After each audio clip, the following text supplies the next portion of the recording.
بسم اللہ الرحمن الرحیم۔ السلام علیکم۔ امام علی علیہ السلام جب بستر شہادت پہ تھے تو 20 رمضان کو اپنے تمام چاہنے والوں کو بلا کر فرمانے لگے کہ پوچھو جو پوچھنا چاہتے ہو، کیونکہ میں علی زمین کے رستوں سے زیادہ آسمان کے رستے جانتا ہوں۔ تو کوئی امام کی زیارت کرنے لگا، تو کوئی امام سے سوال کرنے لگا، تو کوئی امام سے جواب لینے لگا۔ تو ایک شخص نے سوال کیا، یا علی، شب قدر انسان کے لیے اہم کیوں ہے؟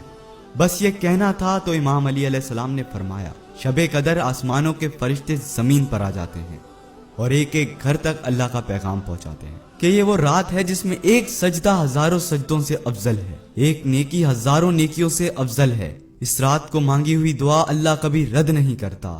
اس رات کو سونے والا اپنا مقدر سلا دیتا ہے، اس رات کو جاگنے والا اپنا مقدر جگا دیتا ہے۔ تو اس شخص نے کہا، یا علی، اس شب قدر کی رات کا کوئی ایسا عمل بتائیں جس میں شفا، بقا، کامیابی کا راز ہو۔ بات جب یہاں تک پہنچی تو امام علی علیہ السلام نے فرمایا، اے شخص، اگر کوئی انسان شب قدر کی رات فجر کی نماز سے پہلے پانی پر سورہ قدر 72 مرتبہ پڑھے اور وہ پانی پی کر اللہ سے دعا مانگے کہ اے اللہ، جن گناہوں کی وجہ سے میری دعائیں پوری نہیں ہوتی، میرے اللہ میرے وہ گناہ معاف کر، اس وقت وہ ویسا ہو جائے گا جیسا وہ ابھی ابھی ماں کے پیٹ سے پیدا ہوا ہے۔ اے شخص، یاد رکھنا، انسان کی دعائیں پوری نہ ہونے کی سب سے بڑی وجہ انسان کے اپنے گناہ ہوتے ہیں، اور ہم محمد والے محمد کا واسطہ دے کر اللہ سے اپنی دعائیں مانگتے رہیں۔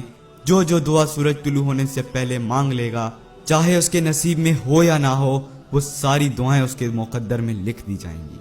4 طرح کے آدمی ہیں جو اس رات کی نعمت سے محروم رہتے ہیں۔ جبریل علیہ السلام نیچے اترتے ہیں، زمین پر فرشتوں کو لے کر پوری دنیا میں پھیل جاتے ہیں، جہاں جہاں شب قدر میں دعائیں کرنے والے جاگ رہے ہوتے ہیں اور ان کے ساتھ آمین کہتے ہیں۔ جب فجر کی اذان پہ سارے اکٹھے ہوتے ہیں تو فرشتے جبریل علیہ السلام سے پوچھتے ہیں کہ کیا ہوا؟ تو کہتے ہیں، اللہ نے سب کو معاف کر دیا، 4 طرح کے آدمی رہ گئے سے یہ مطلب نہیں کہ ان کو معاف نہیں کیا، اگر وہ توبہ کر لیں تو ان کو بھی معاف کر دیں گے۔ تو فرشتے پوچھتے ہیں، کون کون؟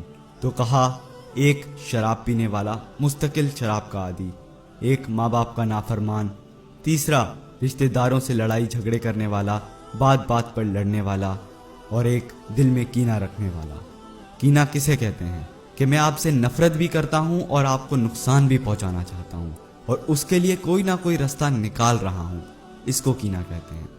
تو یہ 4 آدمی کو چھوڑ کر باقی سب کی بخشش کا اعلان ہو جاتا ہے، اور ان 4 کے لیے یہ نہیں کہا جاتا کہ ان کی بخشش نہیں ہوگی، ان کے لیے کہا جاتا ہے کہ اگر یہ توبہ کر لیں تو ان کو بھی معاف کر دیں گے۔